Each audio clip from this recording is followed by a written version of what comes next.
What's good, guys? Charles coming at you here with my Monarch deck profile that I've been testing, and I've been going to locals with. It was the same deck list that was on the Versus series, that you guys can go check out that whole local experience there.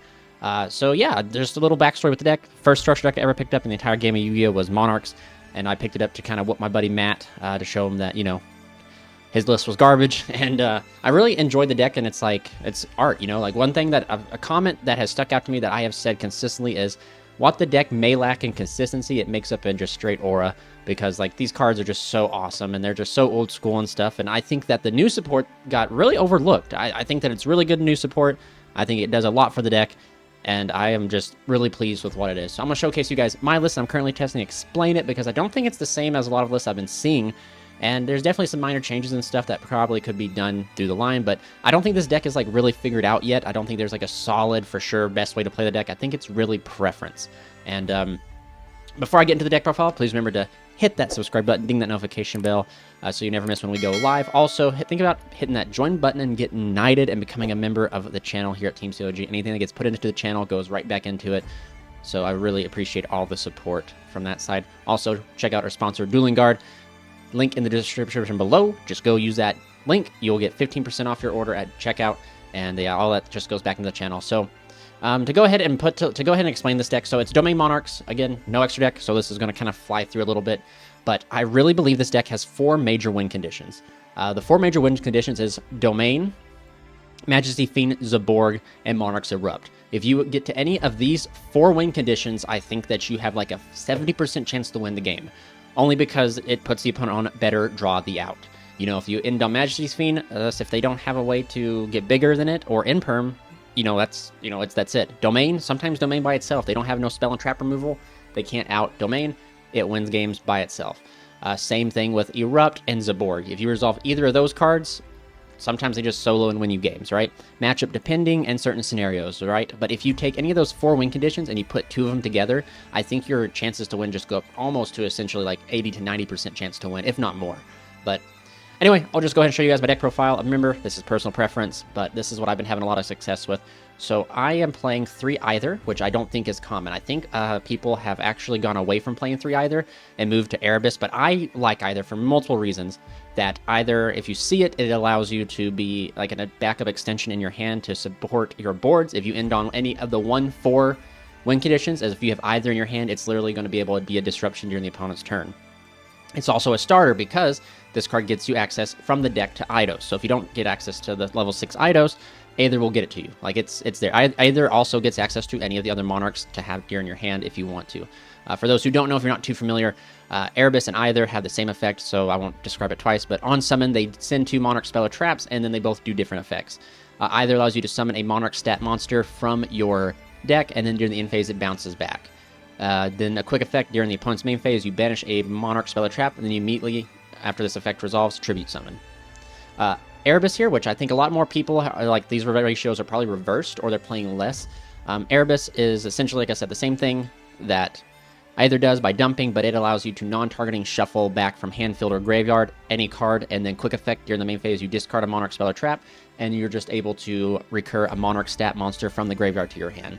I know most people have like reversed these, but I've been really liking Either. I would say this is more Either focused build than Erebus. You can still hand loop with Erebus, and I know some people like to play Stalos because you can like loop 3 cards out of your opponent's hand while establishing Domain, which is pretty cool.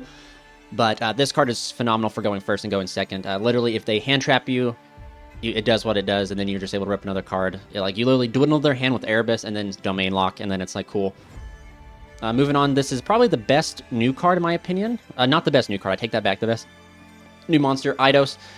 He is now no longer a Squire, he's ascended to Monarchhood, but he, on normal or special summon, which is really cool, adds you a Monarch spell or trap, or a 2800 attack monster, 1000 defense. This card is really crazy because it recurs itself from the graveyard to either the hand or special summon it to the field to give you more tribute fodder. A really well thought out card. The only complaint I have about this card, which I thought it was a quick effect, but it's not, is that it allows you to change the attribute of all of a monster face up on the field. And I thought that was a quick effect. It never came up because I kept forgetting it. But it would be so much better if that was a quick effect. Like, you don't realize like you need it to be a quick effect till you realize it's not. That would be so cool. But you do have the ability to target a monster, change its attribute on your opponent's side of the field. Then you can do things like Master Plan and stuff like that to be able to combo forward a little bit more. Moving on to the next Monarchs, I am playing one Zaborg and one Caius. So these are it for the big name Monarchs. As you can see, 10 big Monarch names. Caius is literally just you play it because of the master plan. It gives you multiple layers of disruption. It's spot removal, and it's just for me it just gives you the multiple layers. You can definitely play any of the others that you want. Dark is being played quite a bit. You can play light. It's mostly in here just for master plan. Zaborg, I think, is again one of the other main win conditions of the deck. So like you want to play Zaborg because you can rip an entire extra deck apart, and there you go. And that is it for the Monarchs themselves. Now on to like the Monarch stats monsters. Essentially just one Majesty Fiend and one Sealig Lair.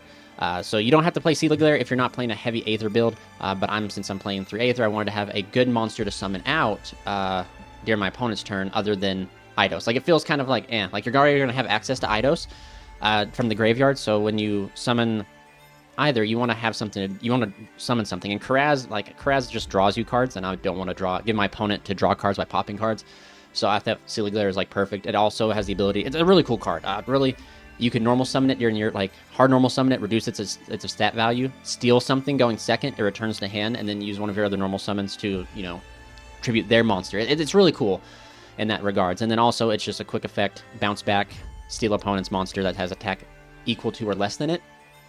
So then it just, again, it's a disruption that Aether can summon out if you don't want to summon out the Eidos, because Eidos here, like, you're already going to have access to it.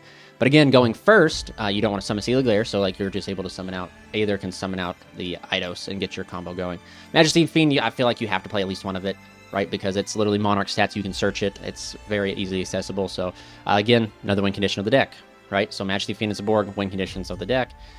Moving on to the Squires, my favorite part of this deck. This deck came out in like 2015, I want to say, near the end of it, and it was like Pepe, Cosmo, Monarchs, and I really enjoyed Monarch and the Cosmo lineup because it was pilots plus ships with Cosmo, but with Monarchs it was vassals or squires plus the Monarchs, which I like that aesthetic a lot better than Star Wars pilot and stuff. But anyway, 3 Tessera. This is like the new Squire. It's really cool. You reveal a Monarch spell or trap, special summon it.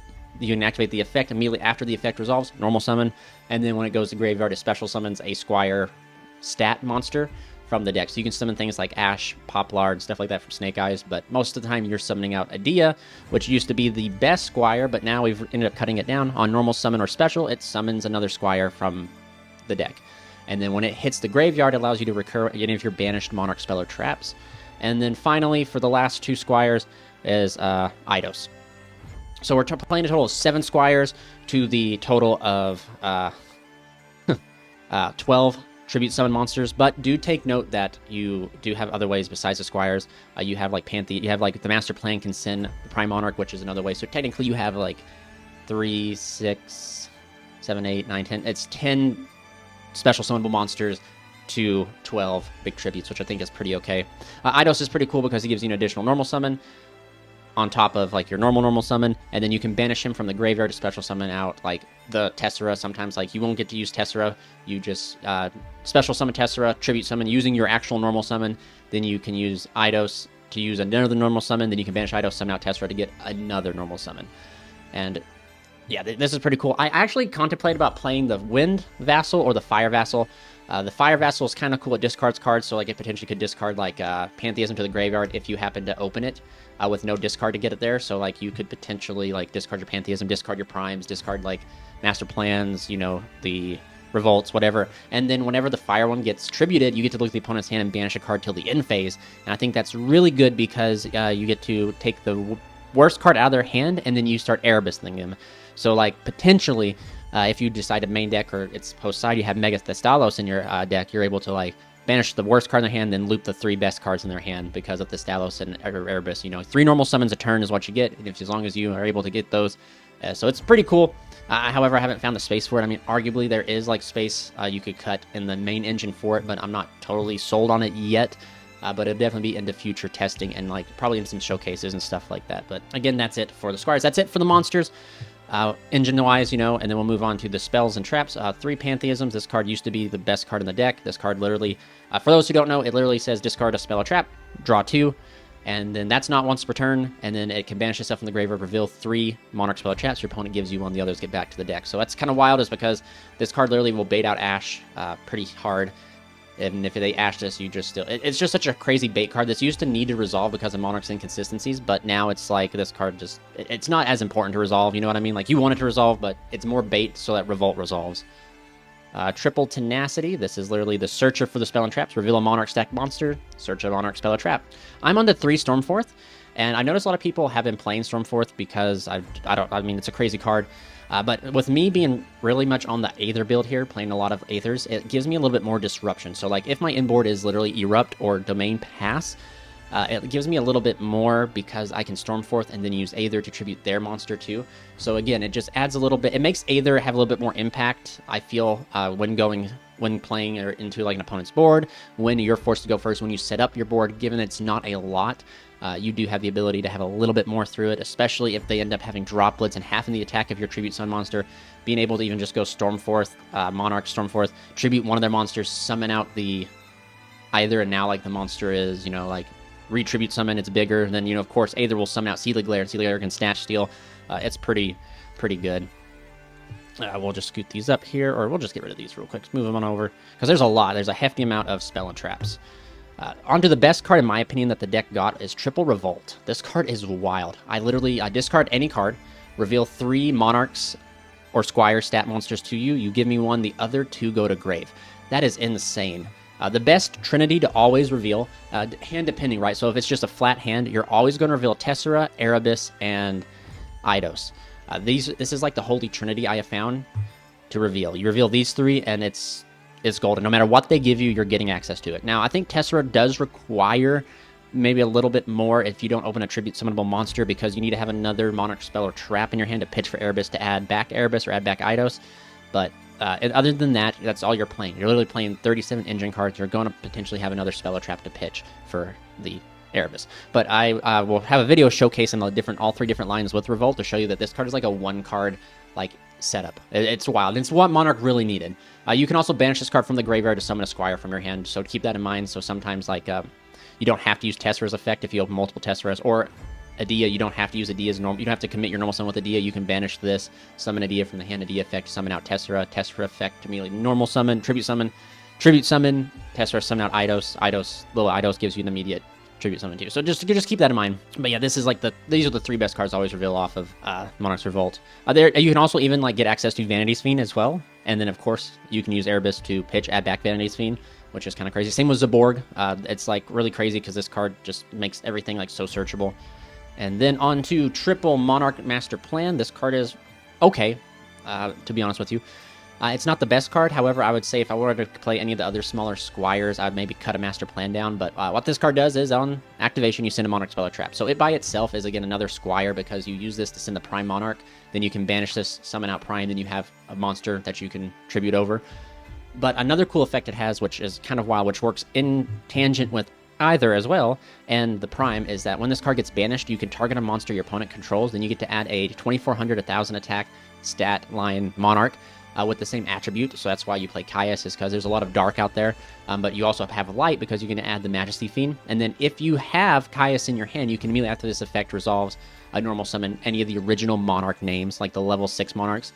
So that's really cool, and that's why you play Caius, is so that when this gets banished, you target their dark monster, or if you hard open it or hard search it, you target their monster, you're able to search for Majesty or Eidos if you open Caius, but most of the time you're searching for Caius, and then you're immediately able to tribute summon during their turn into Caius, and then banish a card, which is crazy. It's really another form of disruption that the deck didn't need, well, I shouldn't say didn't need to have, because it did need it, but it's another form of disruption that a lot of people kind of don't think the deck has. So yeah, it's really good. It's a really good card to dump off of like either an Erebus as well. So and then for the one-ofs, I am on to 1 Return and 1 Domain.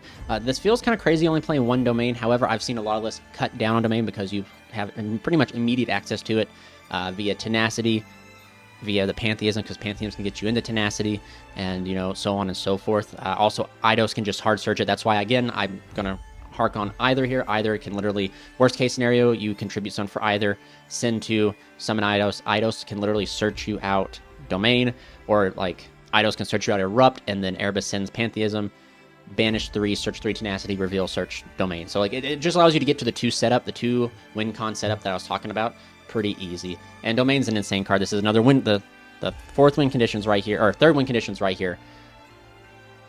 And yeah, not much more can be said. Remember that this card, if you control Tribute Summon monster, your opponent cannot special summon from the extra deck, and then you're able to reveal a Monarch in your hand, lower its level by 2, and then so it makes your level 8 Mega Monarchs or your Big Monarchs be able to be level 6, so they require 1 Tribute, and then when they battle, they gain 800 when they declare an attack in your damage calculation, which allows you to beat over some pretty big monsters. But there is like a cap, you know, but yep. For the last 2 Monarch spell and traps, 1 Prime and 1 Erupt. I know some people are pretty iffy on Erupt because it's a brick, but I mean, like, what other card are you going to really play? The other trap, that's really cool, but it's not like a blowout win condition. I feel like you just run out of steam. You can run out of steam with that card pretty easy, whereas like you just flip Erupt, it just wins. There is, again, you can get access to either one, to Erupt pretty easy throughout your sequencing and stuff. And the Prime is just an insane card. You're mostly sending it to always bring it back, so you have a tribute fodder to do, but if you do hard open it, you are able to activate the Prime to shuffle cards back and draw cards. But very seldom you shouldn't see it. But that's, again, why I think maybe potentially playing the Fire Squire would not be too bad, because it'll allow you, if you open hands with like Prime, or Prime in your hand, you can pitch it, which shouldn't happen, right? But the deck can be slightly inconsistent, so I don't know yet. Like I said, I'm not totally, the list isn't figured out. Maybe I'll test more with the Fire one, but there was a lot of times in the Versus video and in testing out Open the Prime Monarch, and it would just kind of, it would suck, but I always had Pantheon to discard it, so it might not be needed, but it's just like in the one of chance. I actually have opened more hands where the only card I opened was Pantheism and no Monarch Spell or Trap, so it's like if I did have access to the Fire Vassal, I could just pitch Pantheism, summon it, and then banish this to reveal Revolt. You know what I mean? So definitely worth considering. But yep, that's these 2 right here. So I know I said earlier it's a 37 card engine, where I'm actually currently right now it's a 38 card engine. Then here's my 2 non-engine in the deck, Talents and Called By. This is all just straight engine. I know that sounds terrible, and it does feel terrible because yeah, it does feel terrible when you're used to playing 15, a minimum 15 to like 9 hand traps, and then you're not playing anymore. It does kind of suck. Call By at least to hit Drolls, right? Or like Ashes and some nice areas, and then Talents to draw 2 or steal the opponent's monster to tribute summon over is kind of a cool thing to do. But yeah, I'm not even lying, guys. I've really taken enjoyment to this deck. I'm like super happy, super pleased with this deck. I had way more fun playing this than I ever did Draco Tail. I think Draco Tail just kind of did me dirty. As in, not that it was a bad deck, but as in that it was a deck not meant for me. You know what I mean? So it's just it was time to move on and play this. And it was nice playing this deck again. I think this deck actually does have a crazy chance to compete. I think this deck could really perform well, especially with a little bit of luck, a lot of skill, and a lot of remembering things, because it's kind of wild that this deck, its inboard's very like subtle, but you do like all these crazy chain links. You're like chain link 1, chain link 2, chain link 3, pitch, search, banish, search, tribute summon, this. Then your inboard is literally sometimes just domain with like Erupt Pass, and it just seems kind of crazy that that's your inboard.